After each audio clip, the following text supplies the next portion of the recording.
Hi hello friends, welcome back to my channel. Today's recipes ತೊಂಡೆಕಾಯಿ ಪಲ್ಯ. ತೊಂಡೆಕಾಯಿ ಪಲ್ಯ ಹೇಗೆ ಮಾಡೋದು ನೋಡೋಣ ಬನ್ನಿ. ಮೊದಲಿಗೆ ಕಡಾಯಲ್ಲಿ ಆಯಿಲ್ ಹಾಕಿ ಅದಕ್ಕೆ ಈರುಳ್ಳಿ, ಕರಿಬೇವು, ಹಸಿಮೆಣಸಿನ್ಕಾಯಿ, ಅದಕ್ಕೆ ಸ್ವಲ್ಪ ಸಾಲ್ಟ್ ಹಾಕಿ ಆವಾಗ ನಿಮಗೆ ಆನಿಯನ್ ಕುಕ್ ಆಗುತ್ತೆ ಬೇಗ. ಅದಾದಮೇಲೆ ಸಣ್ಣಗೆ ಹೆಚ್ಚಿರುವಂತಹ ತೊಂಡೆಕಾಯಿ, ಅದ್ರ ಮೇಲೆ ಸಾಲ್ಟು, ಸ್ವಲ್ಪ ಅರಿಶಿನ ಪೌಡರ್ ಹಾಕಿ ಫ್ರೈ ಮಾಡಿ ಮುಚ್ಚಿಡಿ.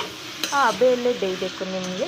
ಅದು ಒಂದು ಸ್ವಲ್ಪ ಚೆನ್ನಾಗಿ ಒಂದು ಹದಕ್ಕೆ ಬೆಂದ ನಂತರ ಮುಚ್ಚಿಟ್ಟು ಈ ರೀತಿ ಬೇಯಿಸ್ಕೊತಾ ಇರಬೇಕು ಆ ಬೇಳೆ. ಯಾಕಂದರೆ ಇದಕ್ಕೆ ಯಾವುದೇ ರೀತಿ ವಾಟರ್ ಹಾಕಲ್ಲ. ನೋಡಿ, ಇವಾಗ ಒಂದು ಹದಕ್ಕೆ ಬಂದಮೇಲೆ ಚಿಲ್ಲಿ ಪೌಡರು, ಧನಿಯಾ ಪೌಡರು, ಜಜ್ಜಿರುವಂತಹ ಬೆಳ್ಳುಳ್ಳಿ ಎಲ್ಲ ಹಾಕಿ ಚೆನ್ನಾಗಿ ಫ್ರೈ ಆದಮೇಲೆ ಕೊನೆಯಲ್ಲಿ ಇಳಿಸ್ಬೇಕಾದ್ರೆ ಇದು ಗ್ರೌಂಡ್ನಟ್ ಪೌಡರ್ ಹಾಕಿ ನೀವು ಇದನ್ನು ಫ್ರೈ ಮಾಡ್ಕೊಳ್ಳಿ. ತುಂಬ ಚೆನ್ನಾಗಿರುತ್ತೆ. ನಾವಂತೂ ಎಂಜಾಯ್ ಮಾಡಿದ್ವಿ. ನೀವು ಚಪಾತಿ ಜೊತೆಗೆ ಎಂಜಾಯ್ ಮಾಡಿ. ಈ ಹಾಟ್ ಚಪಾತಿ ನಮ್ಮ ವೀಕ್ಷಕರಿಗೋಸ್ಕರ.